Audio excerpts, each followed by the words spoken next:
বাংলাদেশে একটা পত্রিকা বের হয়, পত্রিকার নাম হলো মাসিক আদর্শ নারী।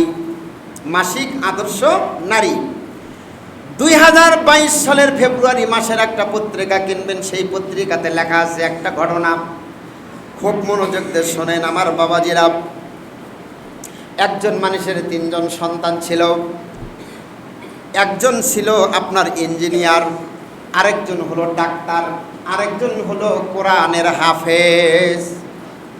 স্বাভাবিকভাবে দেখা যায় কোরআনের ইলম যারা অর্জন করে এদের সম্পদ টাকা পয়সা একটু কম হয়। ডাক্তারের তার চেয়েও বেশি হয়, ইঞ্জিনিয়ারের তার চেয়েও বেশি হয়।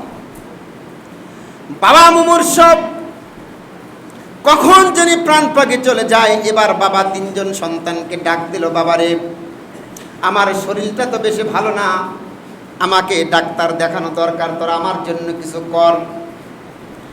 এবার ইঞ্জিনিয়ার ডেকে ডেকে বলতেছে, আব্বা আমি তোমাকে এই বাংলাদেশি কোনো ডাক্তার দেখাবো না, আমি তোমাকে ইন্ডিয়ায় গিয়া মাদ্রাজের ডাক্তার দেখাবো, ভালো ডাক্তার দেখাবো। দ্বিতীয় সন্তান ডাক্তার ডেকে বলতেছে, আব্বা আমার টাকা পয়সার কোনো অভাব নাই, চলেন আমার বড় বড় ডাক্তারের সঙ্গে পরিচয় আছে, আপনাকে স্থানীয় কোনো ডাক্তারে দেখাবো না, আপনাকে ঢাকা শহরে গিয়ে ইবনে সিনা পপুলার এবং বড় বড় যে সমস্ত হসপিটালগুলো আছে সেখানে তোমাকে আমি ডাক্তার দেখাবো। এবার 3 নম্বর সন্তান বাবাকে ডেকে বলতেছে, আব্বা আমি আপনাকে মাদ্রাজে নিয়ে যেতে পারবো না, আব্বা গো আমি আপনাকে পপুলারে, আমি আপনাকে ইবনে সিনায় দেখাতে পারবো না। এই কথা বলে 3 নম্বর সন্তান কোরআনের হাফেজ আলেম চোখের পানি ছেড়ে দিয়ে দরদর করে কান্না করতেছে। বাবা বলে, সন্তান তুমি কাঁদো কেন, কি হয়েছে? এবার আলেম বলতেছে, আব্বা গো আমার বড় বড় 2 জন ভাই আপনাকে বিভিন্ন জায়গায় নিয়ে যেতে চাইলো, আব্বা আমি এটা আপনার জন্য করতে পারবো না, কারণ আমার এত সম্পদ নাই, আমার এত টাকা নাই। আব্বা তবে একটা কথা বলতে চাই বাবা গো, আমি আপনাকে এমন জায়গায় নিয়ে যাব যেই জায়গায় কোনো আর মৃত্যু নাই। সুবহানাল্লাহ বলেন। তার মানে আব্বা আমি এই দুনিয়ার জাগতিক জগতে আমি আপনার জন্য কিচ্ছু করতে পারবো না একমাত্র দোয়া ছাড়া। আব্বা গো, ও আব্বা আমি পড়েছি হাদিসের মধ্যে, আব্বা সকল মানুষকে মৃত্যুর স্বাদ গ্রহণ করতে হবে। বাবা তুমি একদিন মারা যাবা, যখন তুমি মারা যাবা সেদিন তোমার এই হাফেজ সন্তানটা বিসমিল্লাহ বলে তোমার সামনে দাঁড়িয়ে যখন আমি জানাজার নামাজে পড়ে যাব, জানাজার নামাজে দাঁড়িয়ে তুমি বাবার নামে আমি সন্তান যখন বিসমিল্লাহ বলে সূরা ফাতিহা পাঠ করব, আমার চোখের পানিগুলো যখন দরদর করে জমিনে পড়বে। আমি হাদিসের মধ্যে পড়েছি, কোন সন্তান যদি কোনো আব্বা আম্মার জানাজা করে, কোন সন্তান যদি আব্বা আম্মার জন্য দোয়া করে যদি চোখের পানি ছেড়ে দেয়, ওই চোখের পানি জমিনে পড়ার আগে আল্লাহ পাক রব্বুল আলামিন ওই বাবা মার জীবনের যত গুনাহ আছে সব গুনাহগুলো মাফ করে দিয়া ওই আব্বা ওর ওই আম্মাকে আল্লাহ পাক জান্নাতুল ফিরদাউসের মেহমান বানায়া দেয়। শক্তিপুরে কি ঘটে? কোন মানুষ মারা গেলে হুজুরকে ডেকে আনো, কথা বলেন আছে না নাই? আমার ভাইরা আপনাদের কাছে প্রশ্ন হলো, একজন বাবা আর একজন মায়ের জানাজা যদি সন্তান পড়াতে পারে, চোখের পানি যদি ফেলতে পারে, আল্লাহকে ডাকতে পারে, ওই জানাজা কবুল হয়। আব্বা আম্মাকে আল্লাহ জান্নাতি মানুষ হিসেবে কবুল করে নেয়। ও বন্ধু, তোমার 10টা টাকা যখন মাদ্রাসায় দান করো, তোমার 10 টাকার একটা ইট যখন তুমি মাদ্রাসায় দান করো, আল্লাহর কসম করে বলি সেই মাদ্রাসায় ছাত্ররা পড়াশোনা করে, ওই মাদ্রাসার ছাত্ররা যখন জানাজায় দাঁড়িয়ে গিয়ে চোখের পানি ফেলে তোমার জন্য কান্না করে, আচ্ছা বলেন তো যে মাদ্রাসায় টাকা পয়সা দান করলেন, ইট বালু সিমেন্ট দান করলেন, দান করার পরে যখন আপনার জন্য ওই সন্তানটা চোখের পানি ফেলে দিয়া আপনার জন্য দোয়া করবে, আচ্ছা বলেন তো সেই দোয়াটা আল্লাহর দরবারে কবুল হবে কি হবে না? হবে, 100 বার হবে, 100% হবে। কারণ এগুলো ওয়াদা কার? আল্লাহর ওয়াদা। এজন্য আমার ভাইরা, আমার বন্ধুরা, যে যেখানেই থাকুন না কেন সম্পর্ক রাখবেন মসজিদ মাদ্রাসার সঙ্গে, বলি ইনশাআল্লাহ।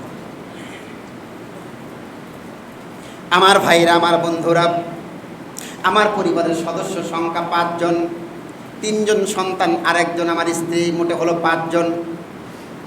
প্রশ্ন হলো আমার এই পরিবারে 5 জন সদস্যর যখন কোনো অসুস্থ হয়, যখন কোনো সমস্যা হয়, এই সমস্যা সমাধান করার জন্য আপনারা শক্তিপুরের মানুষ যান না, আমাকেই করতে হয়, আমাকেই, আপনারা যান না, কারণ পরিবারের দায়িত্ব পরিবারের লোকেরই, ঠিক কি না?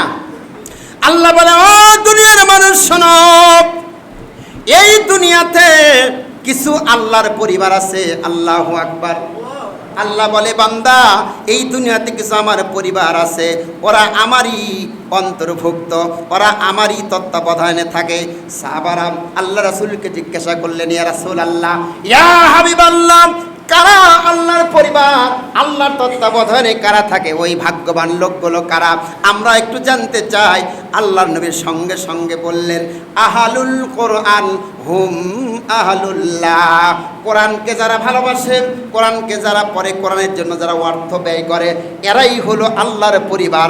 আর যারাই আল্লাহর পরিবার, ওরা সবাই আল্লাহর তত্ত্বাবধানে হেফাজতে থাকে।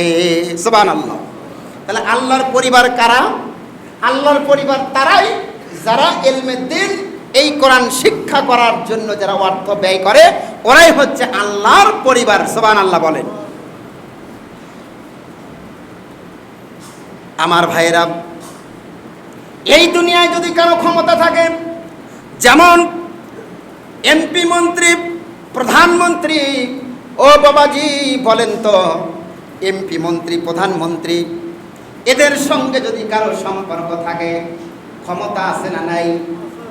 ও বন্ধু, দুনিয়ার এমপি মন্ত্রীর সঙ্গে সম্পর্ক থাকার কারণে যদি তুমি পাওয়ার ক্ষমতা খাটাতে পারো, আর সেই ব্যক্তিটা যদি কোরআনকে ভালোবেসে কোরআনের জন্য অর্থ ব্যয় করে আল্লাহর পরিবার হতে পারো, আল্লাহর সঙ্গে যদি সম্পর্ক থাকতে পারে, এবার বলেন তো, আপনার ক্ষমতা ওই জান্নাতের মধ্যে আল্লাহ পাক দান করবে কি করবে না? করবে। কেমনে করবে? এবার সেই কথাটা শোনেন আমার ভাইয়ের, আমার বন্ধুরা, খুব মনোযোগ দিয়ে শোনেন। আল্লাহ নবী কয়, দুনিয়ার মানুষ শোনো রে, যাদের জন্য জান্নাতে যাওয়ার বিশাল একটা সুযোগ আল্লাহ পাক তৈরি করে দিয়েছেন। আল্লাহ পাক কিছু মানুষদের জন্য জান্নাতে যাওয়ার জন্য একটা সহজ রাস্তা আল্লাহ পাক দিয়েছেন। সাহাবারা প্রশ্ন করলেন, ইয়া রাসূলুল্লাহ, সহজ রাস্তাটা একটু বলে দেন। তখন আল্লাহ নবী বললেন, সহজ রাস্তাটা হলো, ইজা উজিআল মাইয়িতু ফি কবরিহি জাআল কুরআনু ইনদা রাসিহি। চিৎকার মেরে কন্যা সুবহানাল্লাহ।